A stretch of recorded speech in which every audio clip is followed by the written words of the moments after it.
میرے محبوب کریم علیہ السلام نے فرمایا اللہ پہ بھروسہ رکھ کے سویرے نکل جانا رزق کی تلاش میں۔ کس پہ بھروسہ رکھنا ہے؟ نکلنا تمہارے ذمے ہے، یہ نہ کہنا کہ گھر بیٹھوں گا تو یہیں آئے گا، نکلنا تمہاری ذمہ داری ہے، جتنی ذمہ داری ہے وہ پوری کرنا۔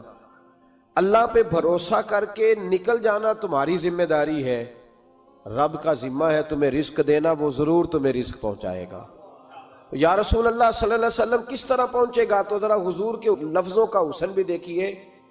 نبی پاک صلی اللہ علیہ وسلم نے فرمایا جس طرح موت تمہیں ڈھونڈ لیتی ہے نا کہ تم کہاں موجود ہو، جب وقت آتا ہے تو انسان پاکستان میں ہو تب بھی آ جاتا ہے، جدہ میں ہو تب بھی آ جاتا ہے، مکہ میں ہو یا مدینہ طیبہ میں وقت پھر بھی آ جاتا ہے۔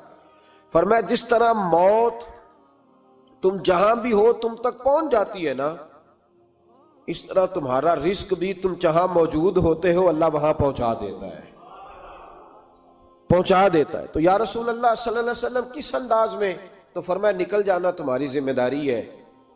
فرمایا سویرے پرندے بھی نکل جاتے ہیں اور شام کو جب لوٹتے ہیں تو اللہ انہیں پیٹ بھر کے روزی عطا فرماتا ہے، حالانکہ ان کو نہیں پتا ہوتا ہمارا کارخانہ کہاں ہے، ہم نے کہاں جا کے مزدوری کرنی ہے، ان کو نہیں پتا ہوتا کہ ہمارا دفتر کہاں ہے، ہم نے کس آفس میں بیٹھنا ہے، ان کو نہیں پتا ہوتا کہ ہم نے کہاں جا کے مال خریدنا ہے اور کہاں سے ہم نے پھر اس کو دوبارہ بیچنا ہے، انہیں خبر نہیں ہوتی۔ اللہ پہ بھروسہ کر کے نکل جاتے ہیں۔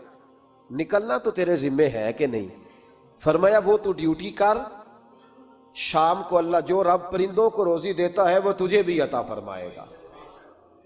ایک بات اپنے ذہن میں یاد رکھ لیں، رٹ لیں کہ جو میرے لیے بہتر تھا میرے رب نے مجھے دے دیا ہے، تو بات ختم ہو گئی۔ بس وصل اچھا ہے نہ فراق اچھا ہے، یار جس حال میں رکھے وہی حال اچھا ہے۔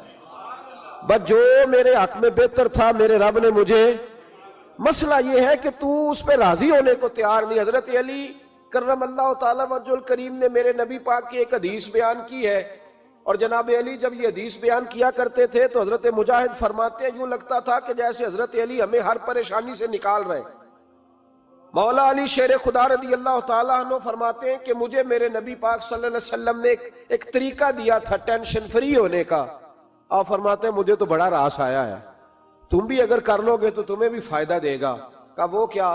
حضرت علی کہنے لگے محبوب علیہ السلام نے فرمایا تھا لوگو تم اللہ کے دیے ہوئے تھوڑے رزق پہ راضی ہو جاؤ، وہ تمہاری تھوڑی عبادت سے تم سے راضی ہو جایا کرے گا۔